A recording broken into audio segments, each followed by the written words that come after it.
बाळूमामांनी अक्षरशः स्वतःचे जेवणाचे ताट भूताला खायला दिले.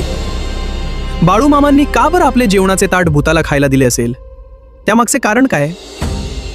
बाळूमामांनी भरलेलं जेवणाचं ताट हवेत फेकलं आणि खाली येताना ते ताट पूर्ण रिकामं झालं. 1925 साली त्या रात्री नेमकं काय घडलं होतं? ठीक पुर्लीच्या हुचीकट्टी रानात भयान शांतता होती. मामा आणि धनगर जेवायला बसले होते. प्रत्येकाच्या पानावर अन्न वाढलं होतं. मामा पहिला घास घेणार इतक्यात अचानक मामा आकाशाकडे बघून जोरात ओरडले, थांब, तुला खायला देतो, खा आणि इथूनच परत जा. धनगर बघतच राहिले. मामांनी समोरचं ताट पूर्ण ताकदीने आकाशात भिरकावलं. क्षणार्धात ते ताट खाली आलं.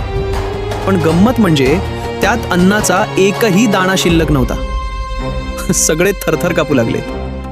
तेव्हा मामा शांतपणे हसले आणि म्हणाले, अरे घाबरू नका. आकाशातून एक मूठमारी म्हणजेच प्राणघातक काळी जादू कोणाचे तरी प्राण घ्यायला चालली होती. तिला मी इथंच खायला घातलं आणि परत पाठवलं. कोणाचे तरी प्राण वाचवण्यासाठी मामांनी स्वतःचं ताट भूताला दिलं. मग त्या रिकाम्या ताटात राख लावून ते स्वच्छ केलं आणि पुन्हा जेवले. असेच बाळूमामांचे चमत्कार पाहण्यासाठी चॅनलला सबस्क्राईब करा आणि कमेंटमध्ये बाळूमामांच्या नावानं चांग भलं नक्की लिहा.